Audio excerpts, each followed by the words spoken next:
del discernimiento yo comencé a estudiarlo y a inquietarme por él hace aproximadamente unos 12 años, cuando en la organización en la que trabajo, World Vision, una organización cristiana de trabajo social en favor de la protección de la niñez, esa organización comenzó a preguntarse qué era hacer estrategia en una organización cristiana y cuál era el lugar de la voz de Dios cuando hacíamos trabajo gerencial y estratégico. Imagínense la pregunta. Además de la bendición de yo ser teólogo, algunos de ustedes saben, yo soy administrador de empresas y esa pregunta, pues lógicamente combinaba muy bien con dos de mis pasiones en los últimos 30 años.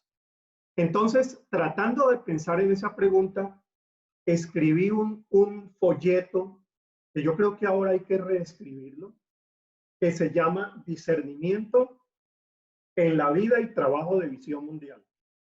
Pero bueno, esto era un trabajo más de gerencia y de estrategia para una organización cristiana.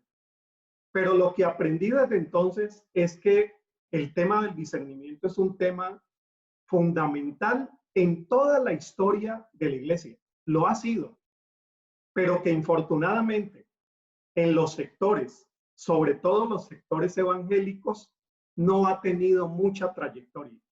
Hablar de discernimiento, sobre todo en sectores pentecostales, es hablar de discernimiento de espíritus, que es una forma de entender discernimiento, pero que deja por fuera otros espacios de la comprensión, de la amplia comprensión de lo que significa discernir.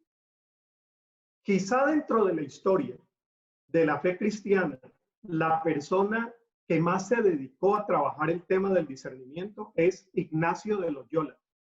Estamos en el siglo XVI. A partir del siglo XVI, Ignacio de Loyola, además de escribir sus ejercicios espirituales, tuvo una experiencia de fe que él le explicó en términos de un discernimiento del espíritu. Y hizo un discernimiento para su propio ministerio, para su propia experiencia de fe, pero también para discernir lo que estaba pasando en ese momento de la historia. Después de Ignacio de Loyola, otros han escrito sobre el discernimiento, otros han tenido la experiencia del discernimiento, pero creo que dentro de la tradición de Loyola, la tradición jesuita, hay una producción inmensa que bien pudiéramos nosotros también tener en cuenta. Los grandes maestros de la fe protestante sabían mucho de discernimiento.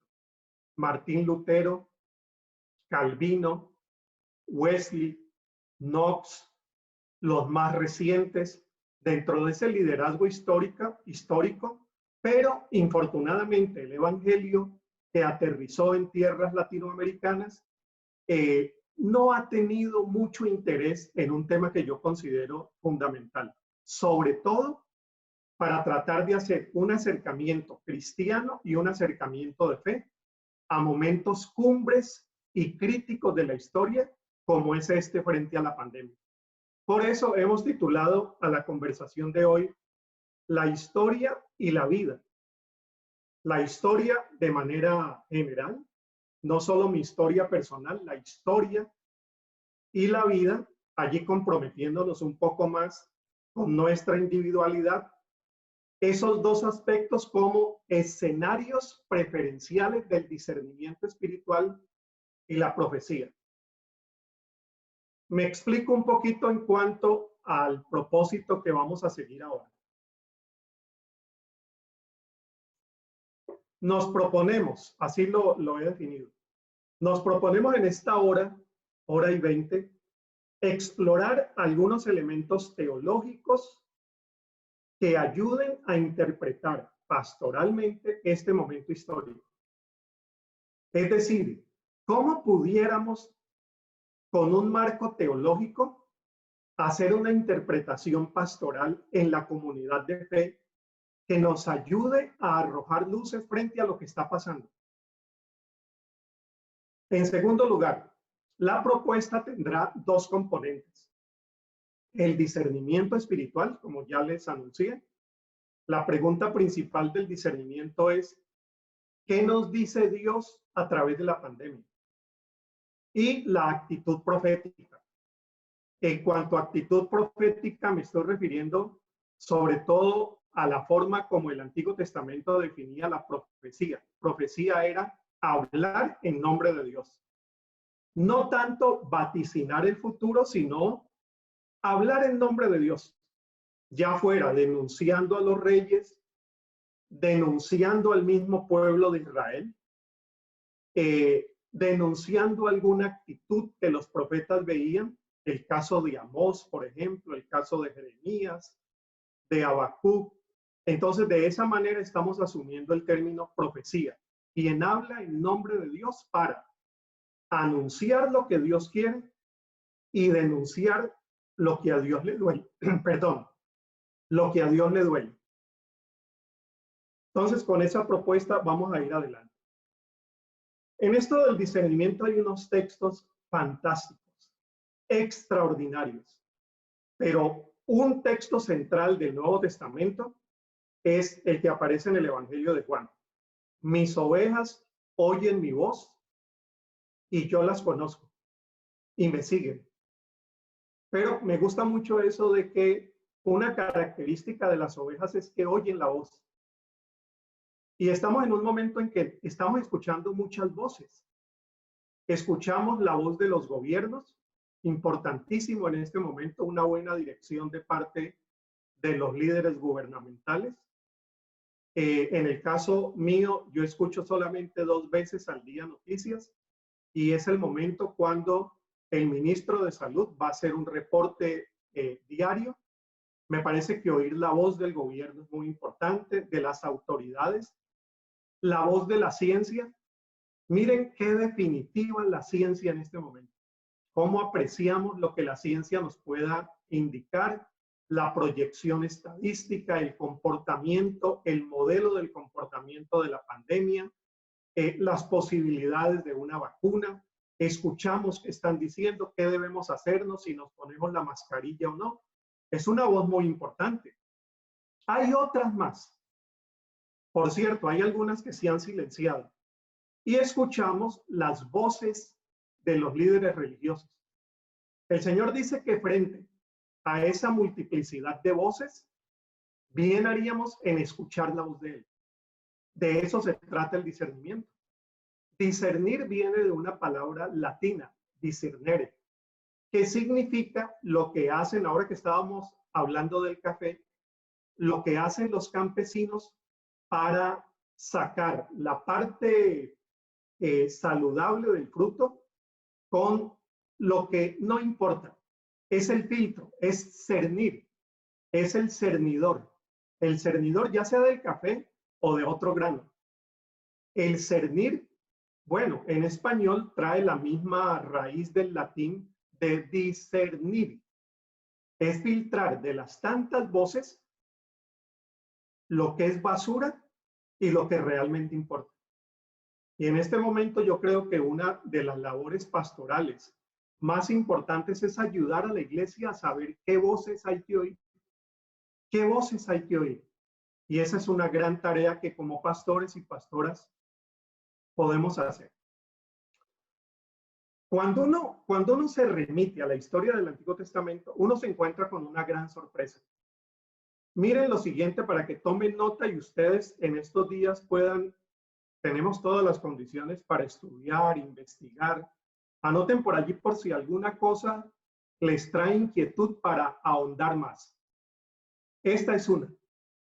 En el Antiguo Testamento, siempre que ocurría un gran evento, ya fuera un evento feliz o un evento muy triste, el pueblo de Dios se preguntaba casi siempre, ¿qué es lo que Dios nos está diciendo allí? Incluyendo las historias más terribles. Algunas personas que no pertenecen al círculo de la iglesia a veces me han preguntado, Harold, ¿por qué la Biblia, siendo un lindo texto de religión y de fe, ha incluido tanta cosa horrible? Esa es una pregunta extraordinaria para pensar en qué significa el texto bíblico. Si es un texto que viene del cielo, si es un texto que viene de Dios mismo, que se dice que ha sido inspirado porque habla de violaciones, porque habla de abusos, porque habla de asesinatos, porque habla de guerras, porque habla de matanzas, porque habla de cosas, y un amigo me decía, sinceramente, Harold, cosas que son prohibidas para menores de 18 años. Y es cierto. Y la respuesta que yo le doy a mis amigos es, mira, es que la Biblia, a diferencia de otros textos, de otros grandes textos religiosos, no le hace el quite a la vida humana. Es decir, no evade la vida humana tal como ella es. Eso es una cosa fantástica del texto bíblico. El texto bíblico habla de la vida tal cual transcurrió. No editó la historia, no recortó las partes malas. Nos dejó a David tal como David es. Nos dejó a Salomón tal como Salomón es. Nos dejó a Esther, nos dejó a Rahab, nos dejó a Caleb, nos dejó a Josué, con los altos y los bajos. ¿Por qué?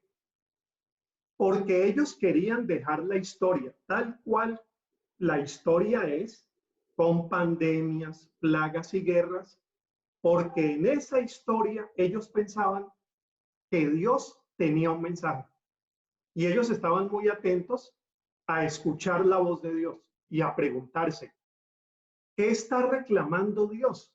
Ellos no se preguntaban si Dios era el culpable o no. Esa es una pregunta más bien nuestra.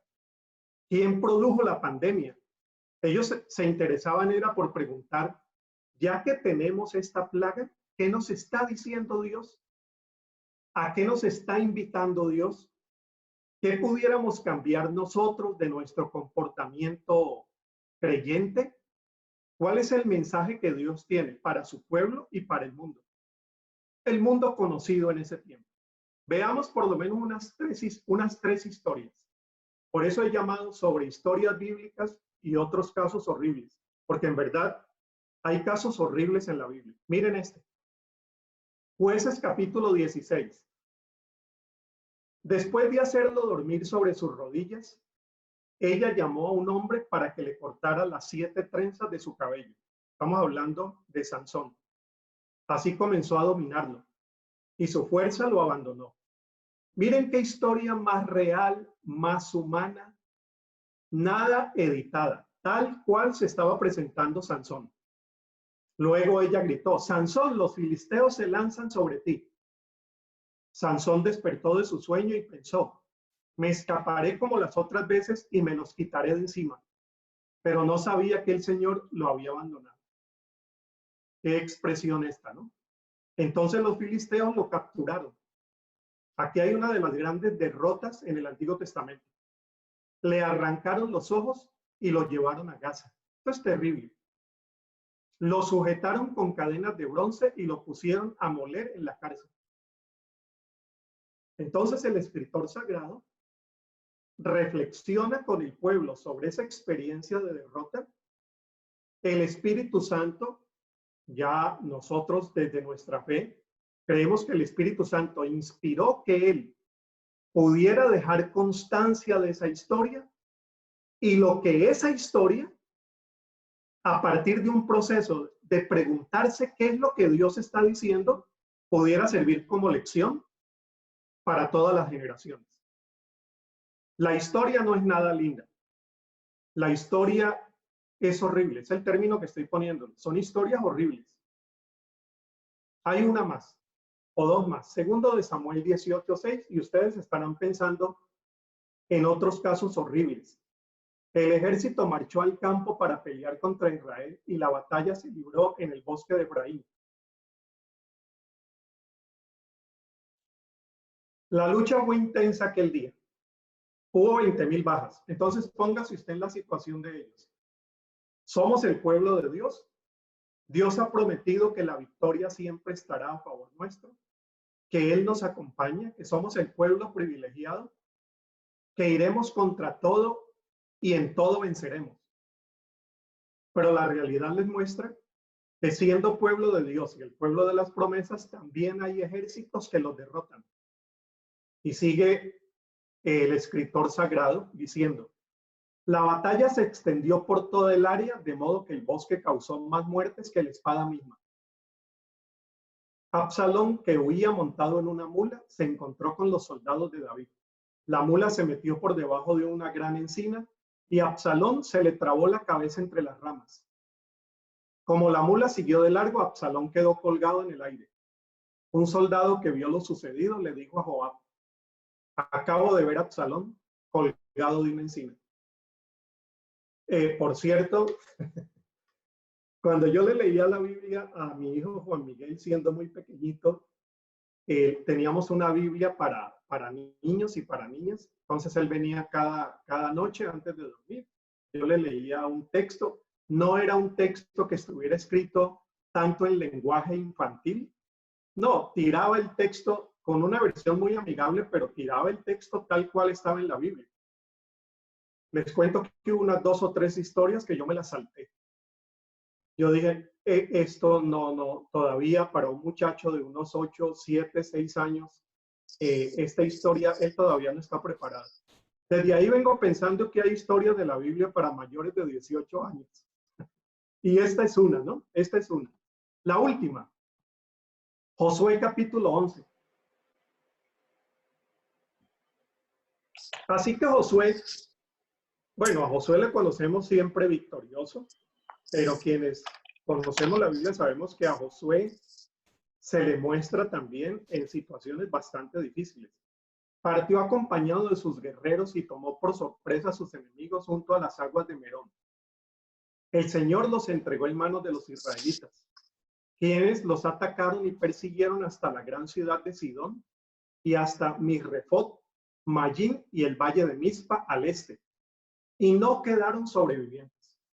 Josué cumplió con todo lo que el Señor le había ordenado. Desjarretó los caballos del enemigo e incendió sus carros de guerra. Esto es horrible, pero ahora a favor del pueblo de Dios. Pero es horrible, es horrible. Al regreso Josué conquistó Hazor y mató a filo de espada a su rey, pues Hazor había sido cabecera de todos aquellos reinados. Los israelitas mataron a espada a todo cuanto tenía vida. Yo creo que por más que uno intente poner esto en términos cristianos, piadosos y buenos, suena bastante cruel. Suena bastante cruel porque cruel lo es. Todo cuanto tenía vida. Arrasaron la ciudad y prendieron fuego. Entonces noten, casos de derrota. Aquí hubiéramos podido traer casos de plagas, a veces a favor del pueblo de Dios, otras veces en contra. Pero lo que estoy intentando decir, fuera la situación que fuera, siempre había la pregunta de ¿dónde está Dios en todo esto? ¿Qué nos dice Dios? Tanto en la victoria como en la derrota. Y por cierto, a veces aprendían más de las derrotas que de las victorias. La psicología humana suele ser así. Pero siempre que pasaban todos estos desastres, que vuelvo y repito, la Biblia no los editó, era con el propósito de que en la historia Dios estaba pronunciando su voz y nosotros como ovejas suyas, dice Jesús, oímos esa voz y tratamos de recibir su voz que a veces nos lleva al autoexamen, nos lleva a denunciar, nos lleva a reinterpretar y nos hace caer en cuenta. Por eso para el pueblo de Dios, esas historias tenían, y aquí lo voy a decir, sentido espiritual, cosa que nuestra, sobre todo después de la modernidad, el sentido espiritual de la historia casi que desapareció.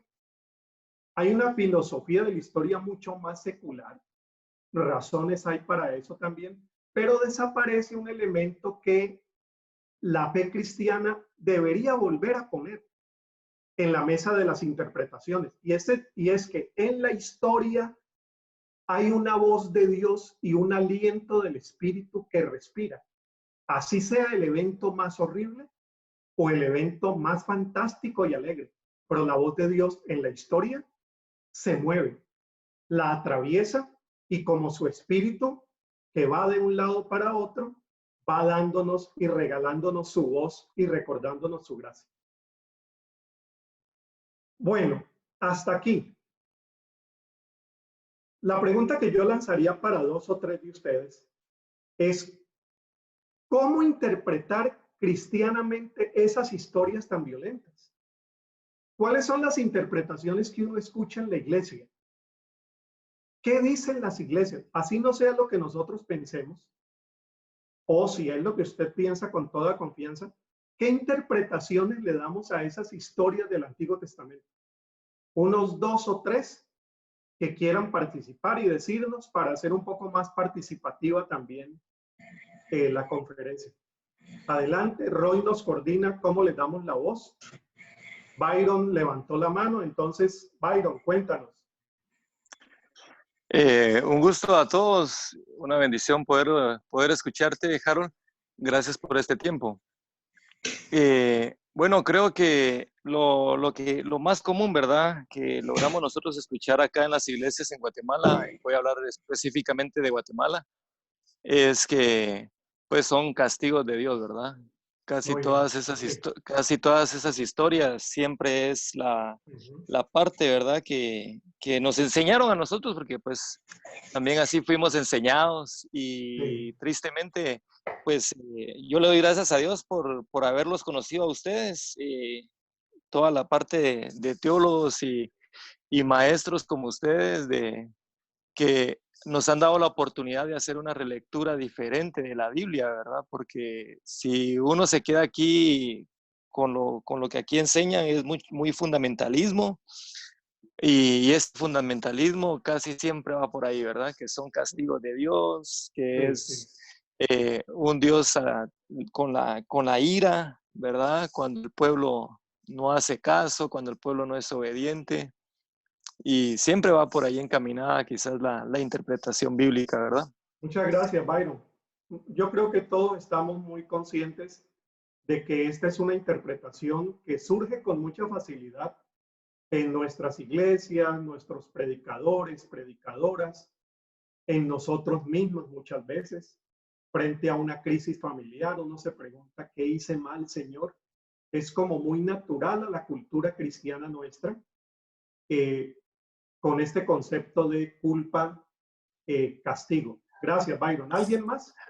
Uno más. Solo, perdón, Harold, solo un testimonio rápido ahí. Mi sobrino murió a los 12 años de cáncer y algo que a nosotros personalmente y familiarmente nos ha costado es de que mi hermano y mi cuñada han lidiado con la culpa entre ellos dos, ¿verdad? Sí, sí. Se tiran mucho la culpa a ellos dos de que uno de los dos estuvo en pecado y por eso mi sobrino de 12 años murió de cáncer. Solo quería Imagínate, bueno, comentarlo ahí estas como son un cosas testimonio. pastorales. Aquí no estamos hablando de academia teológica, sino de práctica pastoral, como el caso que estás mencionando. Yo creo que una contribución de una teología más balanceada es no permitir que desarrollemos una pastoral cruel, porque este tipo de explicaciones le añaden un dolor al que ya tiene un dolor. Decirle que algo tuvo que haber pasado en tu vida, algún pecado tienes que descubrir, porque eso no pudo haberte pasado siendo una persona de fe.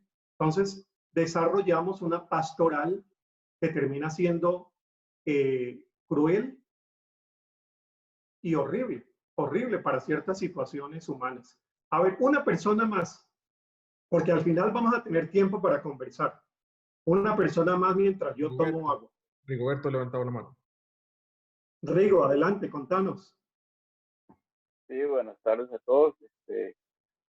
En algún momento yo analizaba con algunos hermanos de la iglesia el tema del discernimiento.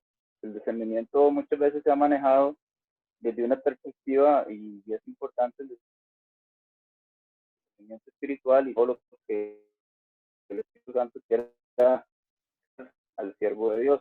bien el discernimiento va enfocado a la experiencia de vida, a lo que se vive el día a día. Bíblicamente podemos decir que el Señor siempre va a cumplir su propósito con su pueblo y con la iglesia, específicamente hablando. Sin embargo, tenemos que ir entendiendo los moveres del Espíritu Santo en el tiempo que estamos viviendo y no aferrarnos tal vez a encerrarnos a una teología sin ánimo de ofender a nadie, una teología cerrada al punto de que no querer aprender la nueva corriente que el Espíritu Santo quiera traer a la iglesia. Sí, sí. Bueno, Rigo, muchas gracias. Muchas gracias, Rigo. Bueno, vamos a tener un poco más de tiempo al final, pero ya hemos oído dos respuestas que nos ayudan un poco a ubicar lo que estamos diciendo ahora. Se me ocurrió ayer sintetizar la pregunta en unas 4 respuestas, pero seguramente ustedes van a poder añadir más. Una es la que acabamos de mencionar, la relación juicio-culpa. Dios está juzgando al pueblo o a una persona porque hay una culpa y frente a la culpa Dios reacciona con juicio. Su juicio es el instrumento de conversión. Creo que es una explicación que llega hasta el Nuevo Testamento. En Juan capítulo 9 le dicen, Señor, ¿quién pecó? ¿Este o los papás de este para que él haya nacido ciego? Porque era muy común dentro de la comunidad judía atribuir los hechos lamentables de la vida a un hecho a una culpa generada por la persona que estaba sufriendo la situación. El ciego tenía que haber pecado para que hubiera resultado ciego. Y el pueblo judío sigue pensando así a pesar del libro de Job, porque Job lo que hace es desestructurar esa lógica. El libro de Job quiso ayudar al pueblo a lidiar con esa relación juicio-culpa, porque el caso de Job es, aquí hay un hombre justo, limpio y santo, pasando por la situación más terrible. Por favor, respóndanme qué ha pasado.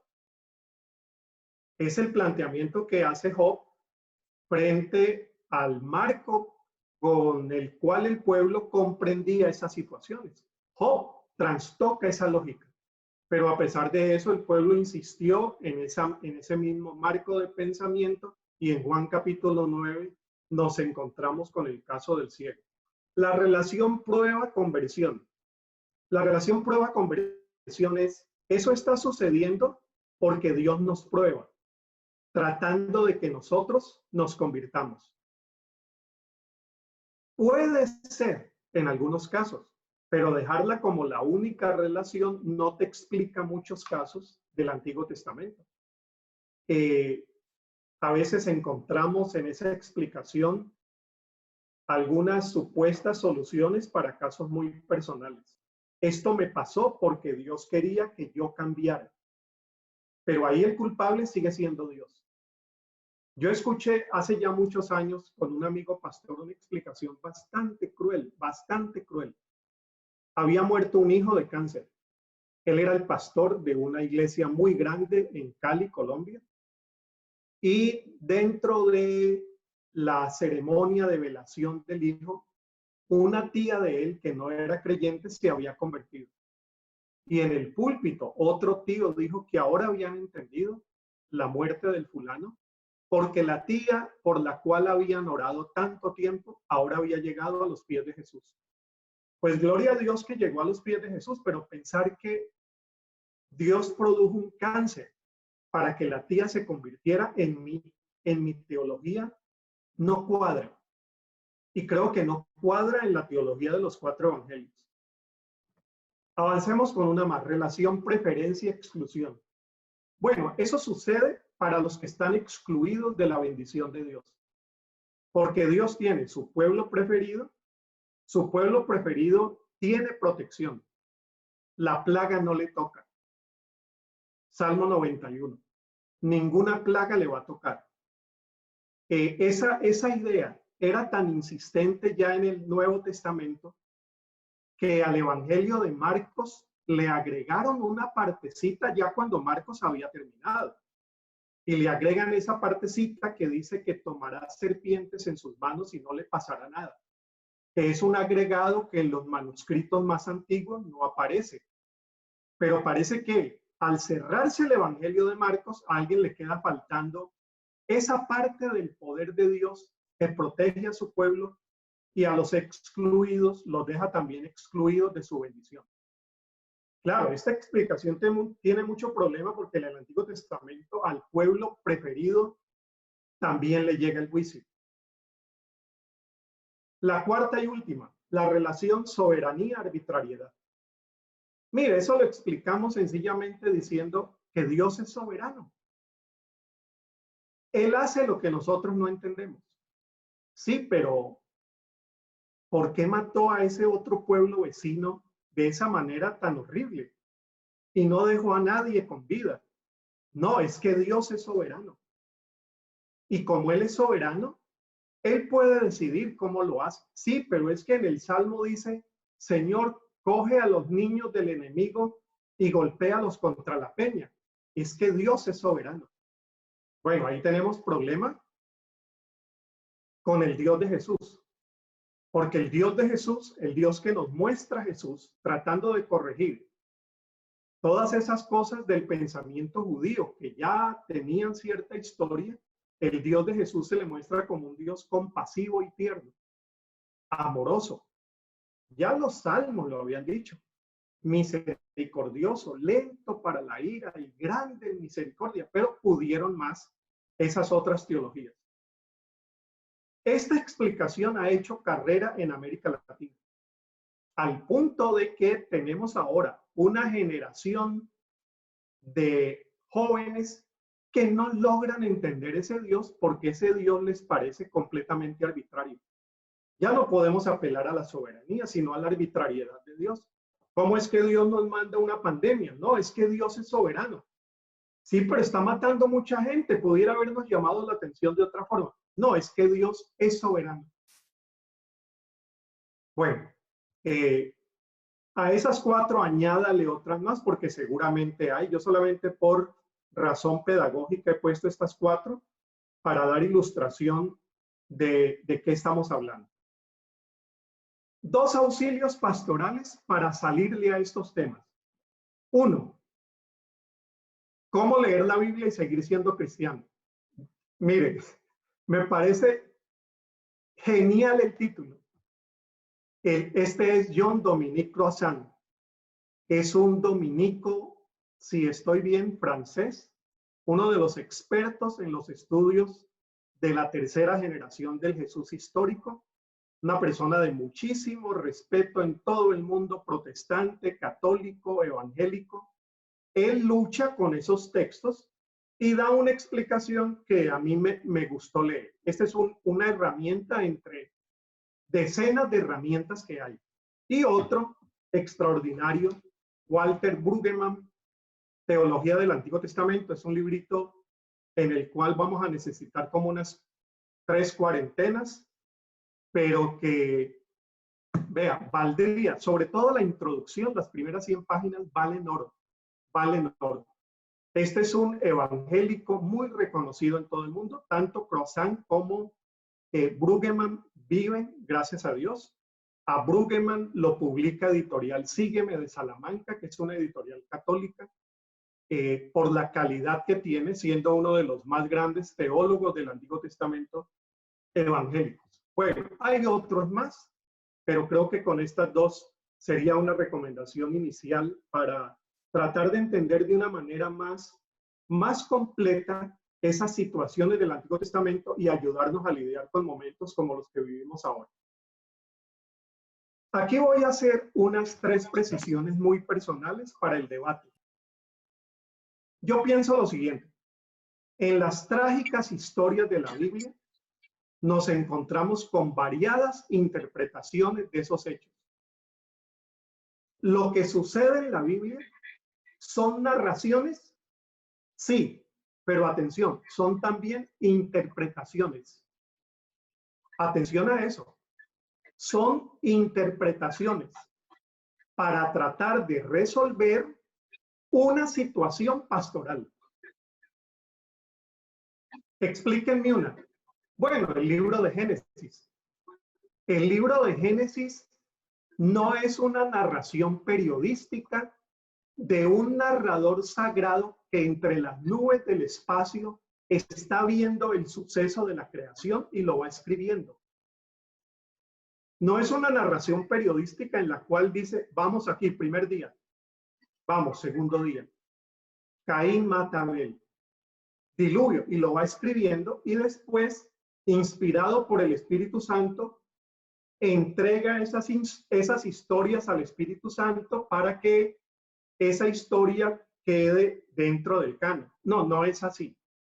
La historia del Génesis se escribe muchos siglos después, en pleno posexilio, cuando el pueblo está padeciendo una situación muy terrible. Entonces vienen los narradores sagrados y escriben la historia de la creación para dar esperanza en ese momento. Son una interpretación de la historia de Dios para resolver una situación pastoral muy compleja. Ellos estaban fuera de su país, ellos estaban viviendo una tragedia y el libro de Génesis se escribe para traer consuelo y esperanza. El sentido no es periodístico, el sentido ni siquiera es científico. Es pastoral y es teológico, son narraciones teológicas, son discernimientos de un momento de la historia para ofrecer un motivo de aliento y recordar que el Dios creador es el Dios que nos sustenta. Lo mismo sucede con los evangelios, como estoy diciendo allí. Los evangelios fueron escritos, bueno, el primero que se escribe es Marcos. Estamos algunas décadas después de que Jesús ha resucitado. El Evangelio de Mateo se escribe posteriormente. ¿Y cuándo se escribe? Se escribe muy cerca a la gran derrota y la gran caída de Jerusalén. Cuando los cristianos no saben quién los va a amparar porque los están echando de la sinagoga. Y en ese momento tan crudo de la caída de Jerusalén, cerca a ella, Mateo y su comunidad escriben el Evangelio para recordar lo que Jesús ha hecho. Pero noten que no es periodismo, es discernimiento de lo que recuerdan de Jesús, de lo que la comunidad ha dicho de Jesús para atender una necesidad pastoral. Mateo, Marcos, Lucas y Juan escriben con intencionalidad pastoral y escriben para 4 sectores de la comunidad bastante diferentes. Los cristianismos en ese tiempo eran diferentes, eran variados, y cada uno de ellos escribe respondiendo a una necesidad distinta. ¿Qué tanto hay en los evangelios de historia periodística? Muy poco. Lo que hay es narración de fe, narración teológica para dar esperanza, para animarlos en medio de la crisis que estaba viviendo toda Jerusalén y los creyentes en particular, porque la sinagoga los estaba persiguiendo. Jerusalén estaba cayendo. Había hambre. Y los evangelios vienen a atender esa necesidad que, insisto, es eminentemente pastoral. ¿Quién interpreta? Quien interpreta es el pueblo creyente. Entonces son interpretaciones de la historia y ese ejercicio de interpretación responde a una necesidad espiritual y existencial. En esto me detengo para explicar algo. Ellos no escriben como ejercicio académico. Ellos escriben porque hay una necesidad espiritual apremiante, una necesidad existencial. Así se escribe el Génesis, así se escriben los evangelios, así se escriben las cartas paulinas, así se escribe toda la historia del Antiguo Testamento para tratar de, interpretando la historia, responder a un momento generalmente difícil para el pueblo. Dicha interpretación es el resultado de un ejercicio de discernimiento histórico y compromiso profético. Había 2 cosas que distinguían a la comunidad hermenéutica, a la comunidad que interpretaba. Querían discernir a Dios en la historia y segundo, ver a qué los llamaba Dios en ese momento. Entonces ellos respondían, muchas veces autocriticándose, en otras criticando al Estado o los gobiernos o los reyes o los sacerdotes, pero pronunciando una voz en nombre de Dios. ¿Qué nos quiere decir el Señor? Era la primera pregunta. Y la segunda, ¿qué quiere que anunciemos? ¿Y qué quiere que denunciemos? Termino la parte histórica aquí. Ustedes saben esto y solamente se los voy a recordar. La Biblia hebrea se divide de una manera diferente a como nosotros dividimos nuestra Biblia. El Antiguo Testamento nosotros lo dividimos en ley, historia, sapienciales, profetas menores y profetas mayores. En la ley están los 5 primeros. En la historia ponemos a Josué, primero de Samuel, segundo de Samuel, primero de Reyes, segundo de Reyes, primero de Crónicas, segundo de Crónicas. En historia va lo que es historia. Pero atención a esto. Los judíos no dividían la Biblia así. Los judíos la dividían en Torah, Neviim y Ketuvim. ¿Qué significa? La ley, los profetas y los escritos. En la ley iban los 5 primeros. La Torah. En los escritos estaba Salmos, estaban otros libros, pero atención. Lo que nosotros llamamos historia, ellos lo ponían en profecía. Atención a eso. Josué para nosotros es historia, para ellos es profecía. Primero de Samuel y segundo de Samuel, para nosotros es historia. No, para ellos es profecía. Ellos sí tienen profetas anteriores y profetas posteriores, pero profetas. Recuerden el seminario. Samuel primero y segundo son libros proféticos. ¿Por qué? Porque en la historia veían el actuar de Dios, reconocían el actuar de Dios, discernían lo que ese actuar estaba diciendo, lo que el periódico estaba diciendo y lo registraban dentro del libro profético. Creo que ahí hay una lección que necesitamos recordar en estos momentos. Vamos a dejar este momentito de conversación para el final y voy adelante con los últimos 10 minutos. He puesto un texto aquí también muy pertinente para los temas de discernimiento y de profecía. Cuando venga el Espíritu de la verdad, los guiará a toda verdad. Lo que necesitamos ahora es que el Señor en su gracia hable, nosotros escuchemos y nos lleve a toda verdad. Porque en este momento de pandemia surgen cantidad de mentiras. ¿Qué se necesita para discernir? ¿Qué se necesita para leer espiritualmente la pandemia?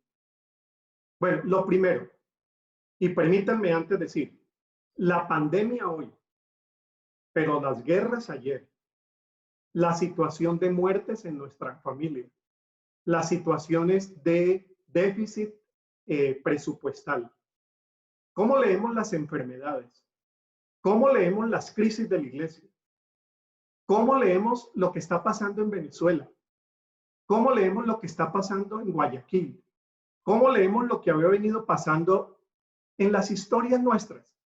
Entonces, lo primero es, para hacer una lectura espiritual y no solo periodística, ni amarillista, ni proselitista, primero, actitud espiritual. Yo creo que como pastores lo que necesitamos en este momento y pastoras es, llamemos a una actitud espiritual, no solamente de orar para que la pandemia pase, yo creo que en eso estamos ya todos orando, sino orar para que mantengamos una actitud de sensibilidad espiritual frente a lo que está pasando. Si somos creyentes, no somos solo personas de oración para sacar el problema rápido, sino somos personas que saben orar, pero saben oír. Y en la pandemia lo que necesitamos es oír. ¿Qué necesitamos para eso? Una actitud espiritual. Yo solamente aquí menciono una actitud de oración. Señor, ¿qué me estás diciendo? ¿Qué me estás diciendo acerca de los demás? ¿Qué me estás diciendo acerca de mi país? ¿Qué me estás diciendo acerca del modelo económico que hemos sostenido? ¿Qué me estás diciendo sobre la forma como distribuimos nuestros presupuestos, nuestros horarios? ¿Se requiere oración? ¿Se requiere atención a la voz de Dios? ¿Se requiere actitud de conversión, Señor? ¿Y a qué me llamas?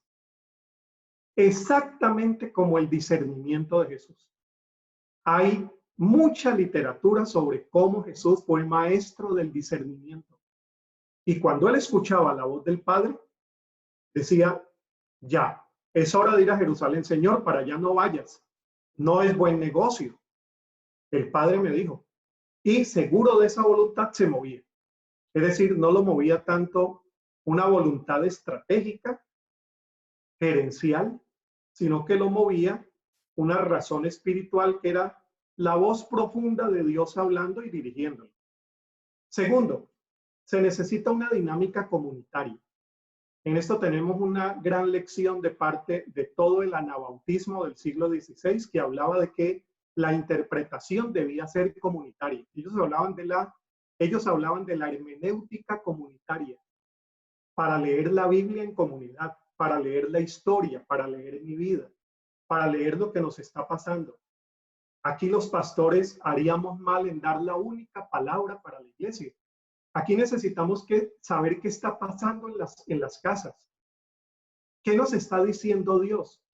Para que nos demos la gran sorpresa de que Dios a veces aterriza con su voz más fácil en las personas comunes y corrientes de la iglesia que en la casa pastoral. Usted y yo lo sabemos y que eso quede aquí entre nosotros. No es solamente una voz individual, es una voz comunitaria, eclesial, familiar y social. Es el momento que como familia nos preguntemos, ¿qué estamos viviendo? ¿Cómo lo estamos viviendo? ¿Y qué nos dice esa experiencia? Pero el valor de la comunidad es también fundamental para cualquier proceso de discernimiento. Por otra parte, diálogos libres y abiertos. Necesitamos en este momento dialogar para tratar de entender. Y atención a esto.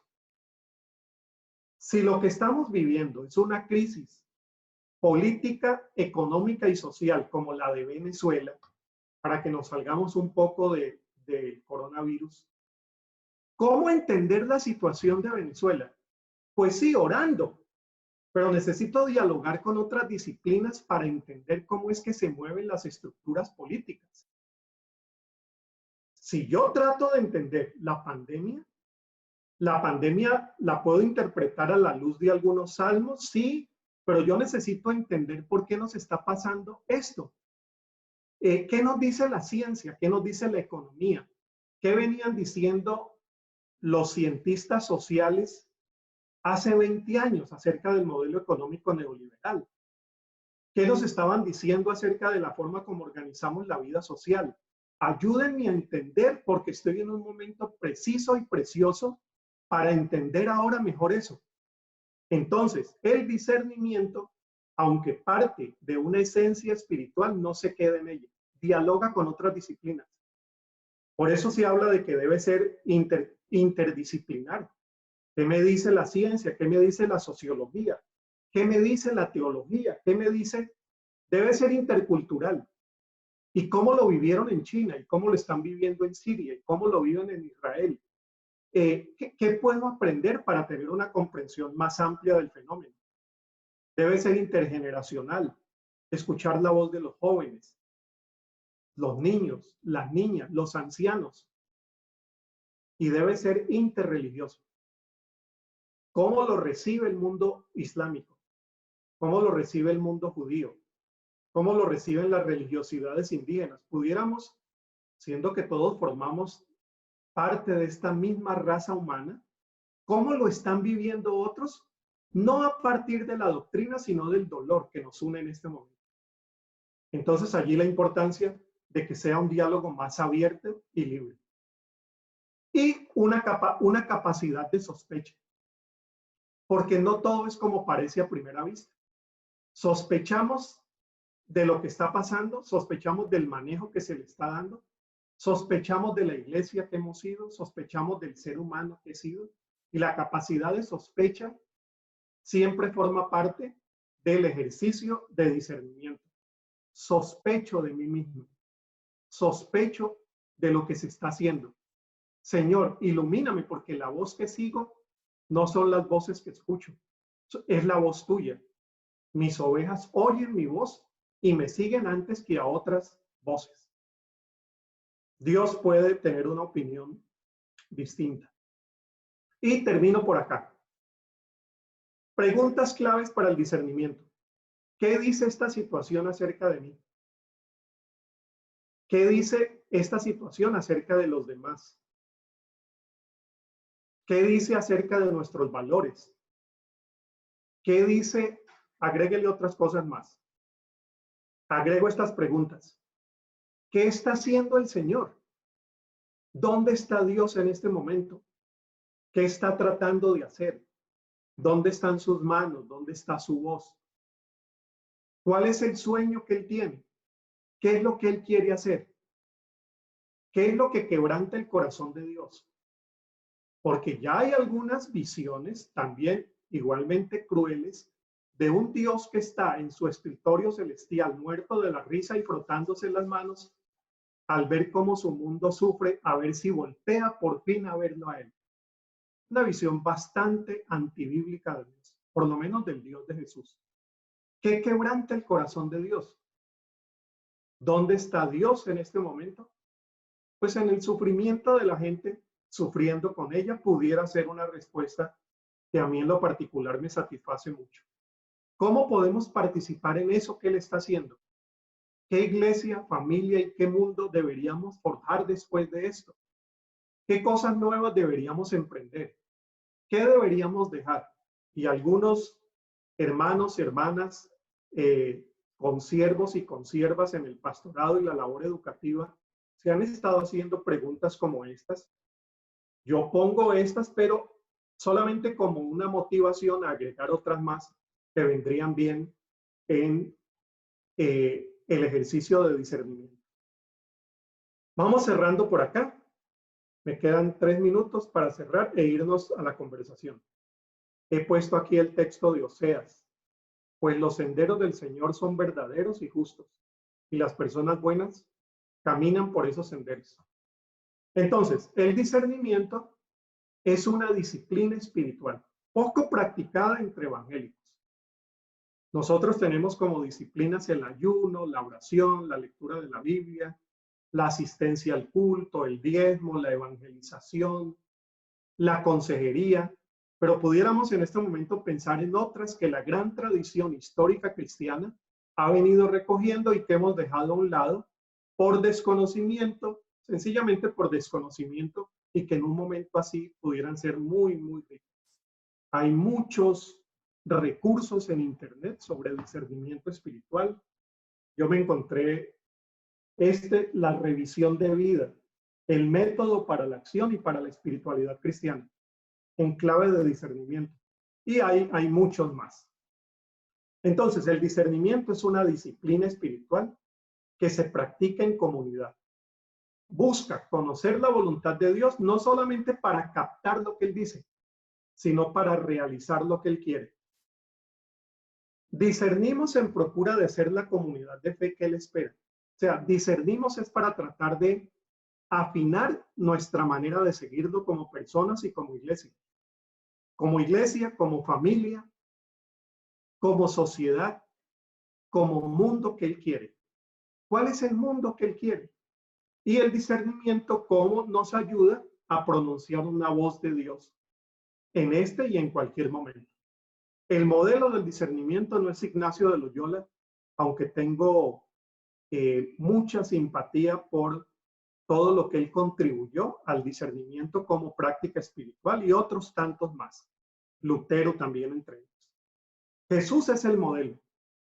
El horizonte es el reino. El Espíritu es la guía. Sin Espíritu Santo, no. Pudiéramos dar una conferencia exclusivamente sobre el lugar del Espíritu. Cómo el Espíritu orienta, nos ayuda a discernir, afina la voz y nos ayuda a poner en práctica lo que hemos descubierto. Y la comunidad de fe es el espacio preferencial, pero no exclusivo. A veces encontramos voz de Dios también dentro de otras comunidades, fuera de la nuestra comunidad de fe, e incluso comunidades que no tienen fe alguna, pero que, como dice el Señor, las piedras pueden terminar hablando cuando nosotros callamos. Termino aquí con un esquema. Creo que las dos preguntas que planteé al inicio es, ¿qué nos dice el Señor en la pandemia? Y la de abajo, que es la profética, ¿qué quiere el Señor que anunciemos y denunciemos? Bajo ese marco solamente repaso. Dentro de ese marco se mueve, que tengamos una nueva manera de mirar. Nuestra cosmovisión pueda cambiar. El discernimiento nos lleva a ver el mundo de otra manera. Una conversión, que seamos personas diferentes, distintas, ser persona de otra manera. Renovación, que nos comprometamos de otra manera. ¿Qué tipo de iglesia pudiéramos ser? ¿Qué estamos aprendiendo de esta situación? Y cómo esta situación abre espacios de conversión y de renovación. Contemplación. ¿Cómo miro a Dios de otra manera? ¿Cómo aprendo nuevas facetas de Dios, nuevos rostros del Señor? ¿Cómo aprendo qué significa el consuelo de Dios? ¿Cómo me relaciono con Él? ¿Cómo contemplo a Dios en medio de una situación tan difícil? Y transformación, que ha sido palabra clave de todo el enfoque misionológico de la misión integral, a la cual muchos y muchas de nosotros pertenecemos. ¿Cómo construimos un mundo mejor y cómo nos abocamos a la transformación de nuestras sociedades de una manera más inteligente? Y dejo un espacio para otras cosas que ustedes quieran mencionar, aparte de cosmovisión, conversión, renovación, contemplación y transformación. Termino con este texto. Mateo 16, al atardecer, ustedes dicen que hará buen tiempo porque el cielo está rojizo, y por la mañana que habrá tempestad porque el cielo está nublado y amenazante. Ustedes saben discernir el aspecto del cielo, pero no las señales de los tiempos. Y el discernimiento se trata de discernir en medio de esta situación los signos de los tiempos, las señales que la historia nos está diciendo para nuestro anuncio profético, nuestro anuncio esperanzador, denunciante y nuestra propia transformación. Muchísimas gracias y viene la parte ahora más interesante para mí, que es escucharles. Roy o quien tenga la amabilidad de coordinarnos y vamos adelante. Me pasé 3 minutitos, Roy.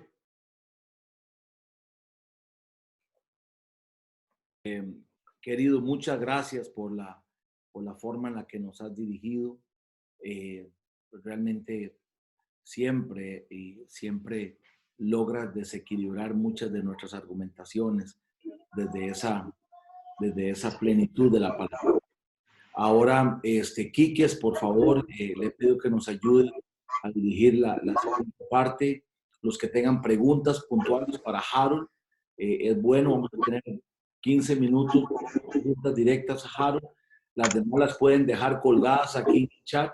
Esta conferencia está quedando grabada para luego nosotros aquí en producciones de nuestra iglesia las vamos a socializar, las editamos y se las podemos pasar a ustedes para que las estén viendo en diferido. Así es que le pongo la palabra a Quique. Si alguien quiere hacer alguna pregunta en particular, sienta el momento para hacerlo. Gracias, Roy. Hermanos, cualquiera que quiera hacer una consulta puede levantar la mano o algún comentario. Tenemos, bueno, Daniel Díaz dice, estimado Harold, sin desperdicio. Muchísimas gracias. Queda el micrófono abierto, hermanos. Permiso, justamente me gustaría comentar o pedirle, Harold, en la última slide o diapositiva pusiste también que habría una faceta de denuncia. Me parece que no mencionaste mucho. En este sentido, ¿qué cuadritos podríamos agregar, dado que en el concepto anterior tenés varios? ¿Nos podrías ampliar un poquito ese punto? Sí, pudiéramos ponerlo, Daniel, en transformación, porque la transformación reclama también un ministerio profético que denuncia estructuras, denuncia lo que la teología latinoamericana nos dijo, el pecado estructural. Hay estructuras de pecado que no están en orden al reino de Dios.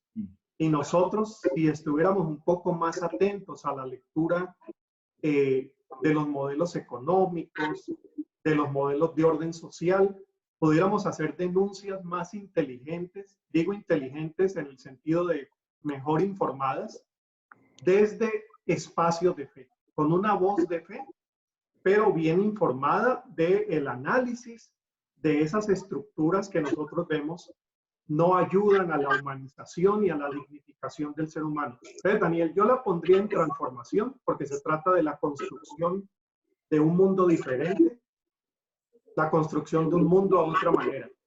Pero pudiéramos abrir un cajoncito aparte solamente para recordar esa parte que hemos olvidado en muchas de nuestras denominaciones y comunidades de fe, que es el aspecto profético en el sentido que lo hemos dicho desde el inicio, de denuncia, tal como Amós, tal como Habacuc, tal como Miqueas, donde se paran representando la voz de Dios para denunciar que hay cosas que no están dentro de la voluntad de Dios, aunque estén muy adornadas de religión. Entonces yo podría ponerlo, Daniel, dentro de uno más. Habría que pensarlo de qué manera redactarlo, pero bien pudiera ir también aparte, Daniel. Y un gusto verte.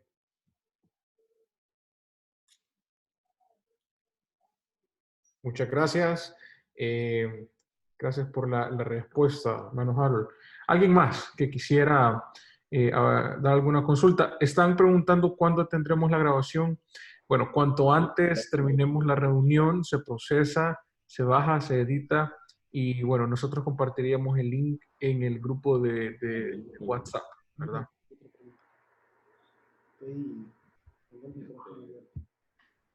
Oscar Fernández de Costa Rica tiene la palabra. Gracias, hermano. Gracias, Harold, por la exposición. Yo creo que una de las cosas que la iglesia evangélica tiene que aprender de la antigüedad es como uno de esos puntos que pusiste ahí respecto a lo que es la contemplación. Eso no es un tema que se hable en la teología moderna. ¿Nos podrías ampliar un poquito el concepto? Sí, Oscar, y un gusto tenerte también. Mira, hay dos formas de acercarse a la contemplación. Como práctica espiritual de una oración contemplativa que cultiva el silencio, el reposo, el descanso y se dedica más que a estudiar la Biblia, a contemplar a Dios. Ahí tenemos una larga tradición de parte de toda la tradición monacal. Insistió mucho sobre esto. El luteranismo insistió mucho de la importancia de reposar el alma para contemplar a Dios. Bonhoeffer era un contemplativo. Bueno, pero aquí yo lo estoy enfocando no tanto por esa práctica de oración contemplativa, sino como un ejercicio de darnos la oportunidad en la pandemia para contemplar nuevos rostros de Dios. Como nosotros estamos en espacios más activistas de la fe, yo creo que lo que nos une aquí es el sentido de misión integral. Somos activistas del reino y a veces no tenemos mucho tiempo para contemplar y dar espacio para el enamoramiento con Dios. Es verlo, es ver qué nos está diciendo, cómo nos está abrazando, cómo nos está consolando, cómo encontrarme con ese rostro de Dios, quizá de unas formas distintas a como siempre lo hacemos, cuando salimos en la rutina del servicio y del ministerio.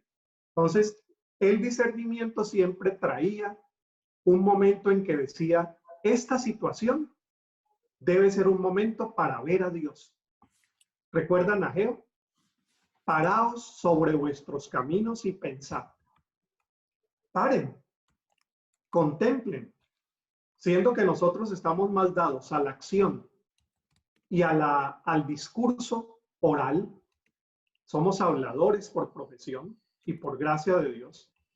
Pues nos damos poco tiempo para el oído y para los ojos. Y la contemplación tiene que ver con esa otra entrada de sentidos que quizá estamos dejando por fuera y que son muy, muy importantes para cultivar una relación con Dios y sobre todo descubrirlo en rostros y maneras que nos es difícil en otras condiciones y otras circunstancias. Eso es, Oscar, así de manera muy general.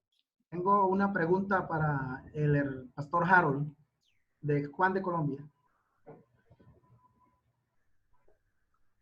Adelante, te escucho. Sí. Una pregunta, pastor. Usted dice que hay que escuchar tres voces: la voz de la ciencia, la voz del gobierno y la voz profética.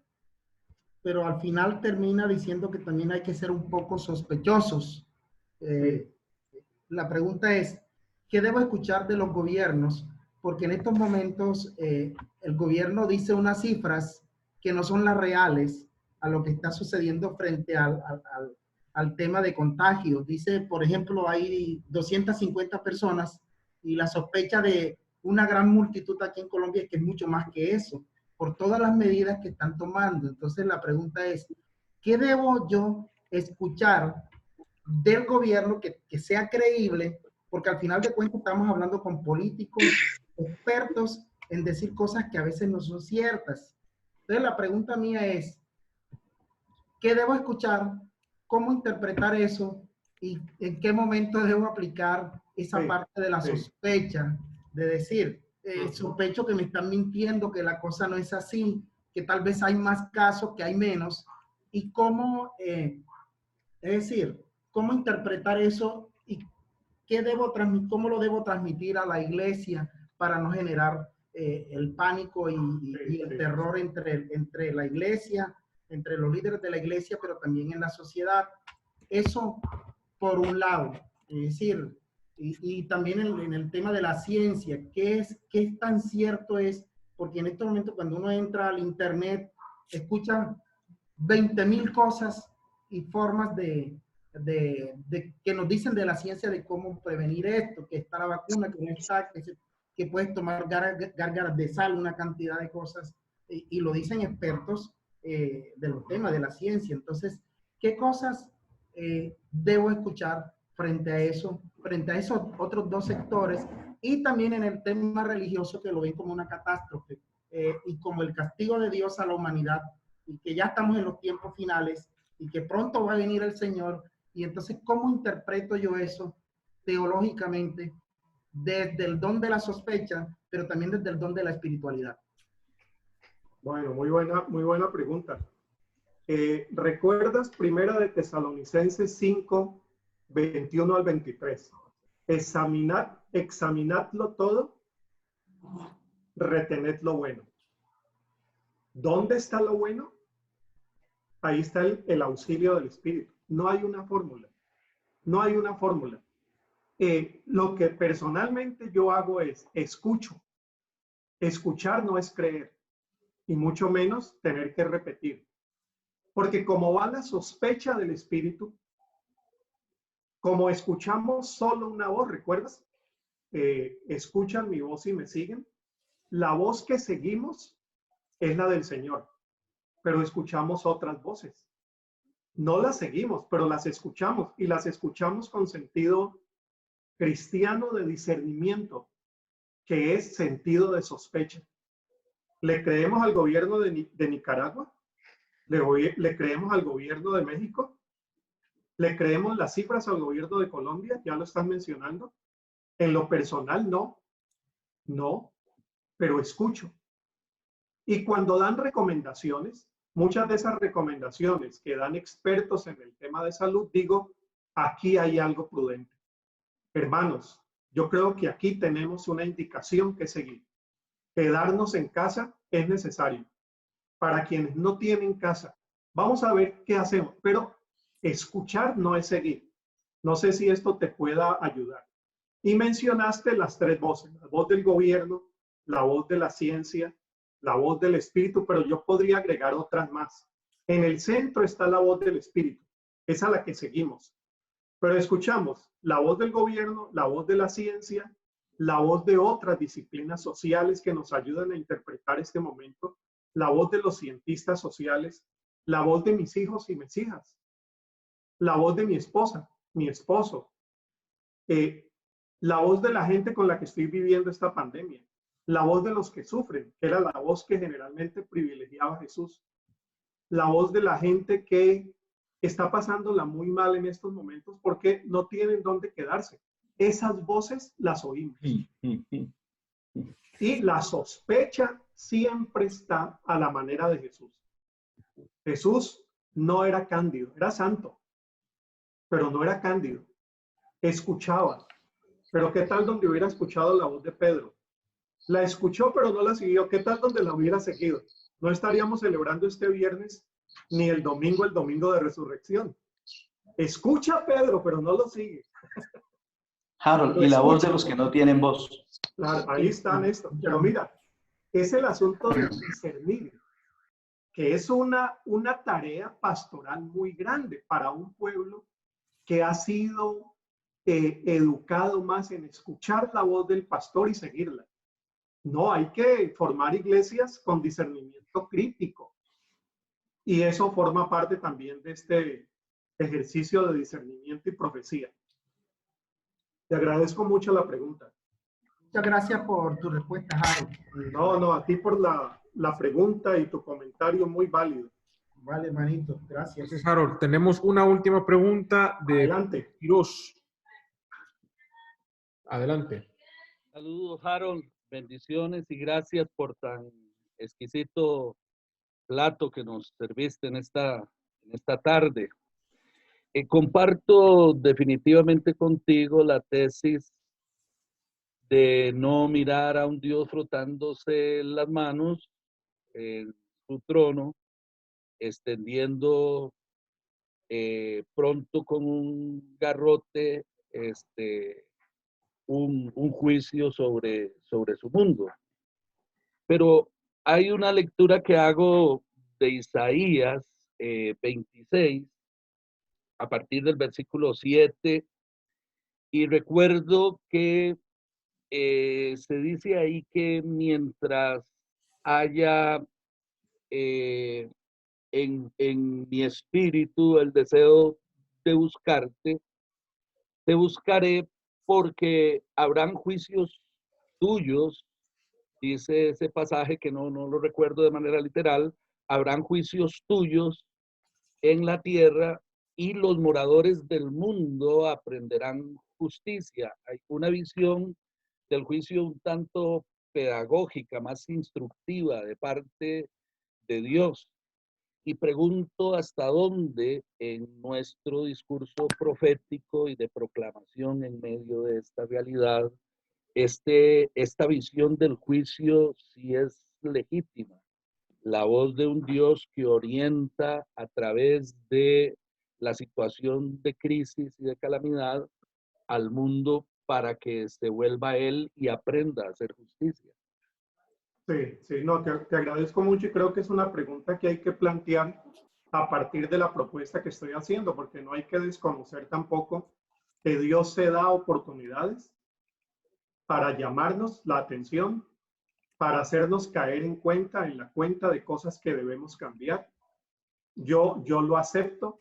Yo pienso que una pandemia como esta es una oportunidad para escuchar la voz de Dios.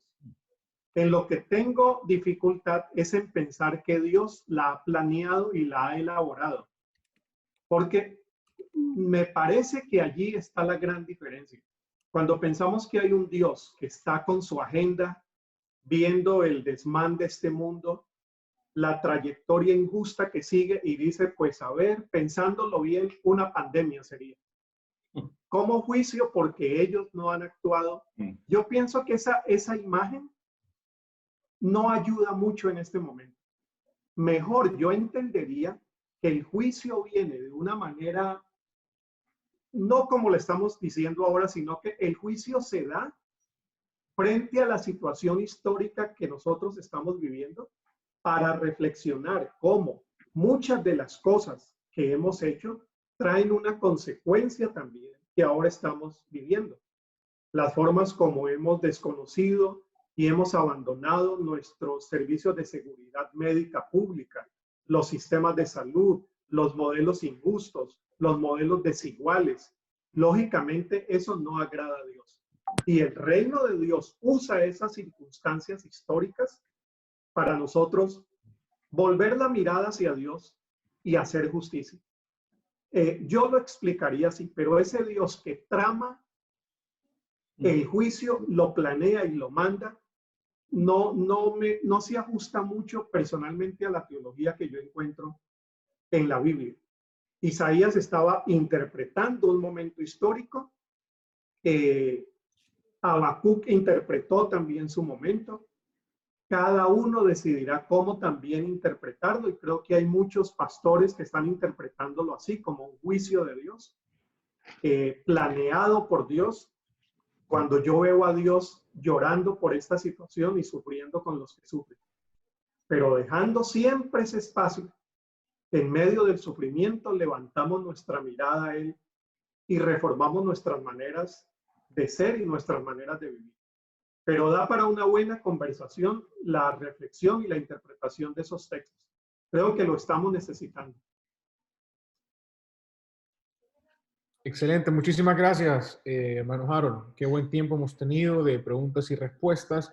El tiempo se nos ha acabado, pero estamos muy agradecidos. Ha habido muy buena participación. La gente ha escrito, la gente ha preguntado. Y bueno, seguimos también haciendo cualquier otro tipo de preguntas o comentarios en WhatsApp, pero por ahorita el tiempo se ha acabado. Así que cedo la palabra a Roy. Gracias a todos. De verdad tuvimos una muy linda asistencia, como bien lo dice Quique, 75 participantes, lo cual es muy rico. Quiero recordar lo que Dietrich Bonhoeffer dijo. Jesús ha hablado, suya es la palabra, nuestra la obediencia. Entonces, que cerremos de esta manera. Quiero proponerles algo con relación a temas de logística. Tenemos aquí al pastor David Ramos, que le he pedido que nos ayude para la próxima conferencia de día viernes a las 2 de la tarde, va a ser también. Así es que si el pastor David está ahí para que nada más nos lance ¿cómo se llama esto? El anzuelito de lo que va a proponer en la próxima conferencia del próximo viernes. Pastor David Ramos, ¿está con nosotros por ahí? Sí, aquí estoy. Desde El Salvador nos escribe, nos conecta, por favor. Gracias por este espacio y gracias a Harold por esa manera en que nos ayuda a clarificar el panorama y encontrar caminos de entender lo que está pasando. En esa línea que Harold ha planteado para el día de viernes, en esa línea de la sospecha, en esa línea de las cosas a las que nos invita, quizá la sospecha más grande que viene preocupando y cargando mi corazón es la sospecha si la iglesia que hoy tenemos es la iglesia que proviene o deviene la idea de reino. Sí, claro, amor. Mándeme. Perdón. Si la iglesia que tenemos, no digo la iglesia que Jesús soñó, porque realmente no creo que Jesús haya pensado en esa estructura iglesia, llamada iglesia, pero sí pensó en un grupo de discípulos que encarnaran su visión de reino.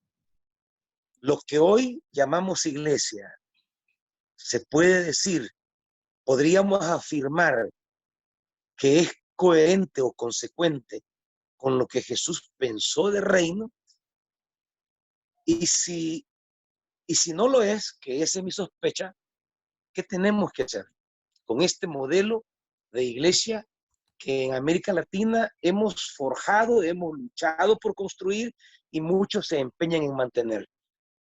El viernes quiero un poco reflexionar sobre eso, repasar las parábolas para ver la idea que tenía Jesús de reino, una breve exégesis de Romanos 12 que nos invita a lo que planteó Harold, la renovación y la transformación, para luego pensar qué iglesia hoy es la que es coherente con esa idea de reino que tenía Jesús y cómo desmontamos el modelo actual, cómo desmantelamos ese modelo, ¿Cómo lo deconstruimos para reconstruir una iglesia más coherente a Jesús, quizás menos pomposa, quizás menos extravagante, pero quizás más eficaz a la agenda del reino? Bien, muchas gracias, Pastor David. Ahí quedó el lanzado, ¿cómo se llama esto? El anzuelito. Esperamos contar con ustedes. Algo importante que quería nada más plantearles, porque estoy seguro que aquí tenemos ya 65 participantes. Todos estamos y todos tenemos muchísimos grupos de WhatsApp, ¿verdad que sí? Todos tenemos muchos de WhatsApp. Entonces, la sugerencia que algunos me han hecho es que usemos este grupo que hemos hecho, para que todo lo que comuniquemos sea relacionado al grupo y a la especificidad puntual. Por ejemplo, si hoy alguno de ustedes quiere pedir el material X o hacer una pregunta directamente a Harold, él está aquí, entonces de manera privada lo puede hacer. Si alguien quiere compartir algo de lo que está haciendo en su ministerio, mejor lo canalizamos de otra forma para no saturar la correspondencia de este servidor que hoy puntualmente está sirviendo de conexiones para las cumbres, para las videoconferencias, y si hay algún material que a usted le interese, que usted lo pueda canalizar de manera directa a las personas que están participando, que son alrededor de 135 pastores de varios países de América Latina. Entonces, gente, hermanos y hermanas, gracias por haber estado con nosotros. Estamos cumpliendo puntualmente la 1:30 de comunicación. Nos vemos el viernes, Dios mediante, a las 2 de la tarde. Si usted considera que hay algún pastor que está inmerso en esta dinámica del reino de Dios con expresiones que encarnan la vivencia del reino de Dios, por favor escríbame y de alguna forma nosotros vamos a estar adjuntándolo a este grupo. Que Dios les bendiga, muchas gracias, que la pasen bien donde quiera que estén y por favor, ya saben, un testimonio coherente del reino de Dios es hacer caso obediente a lo que las autoridades nos piden, quedémonos en casa. Chao, chao a todos, besitos, pura vida. Muchas bendiciones, gracias. Gracias. Chao. Chao. Chao. Hasta luego.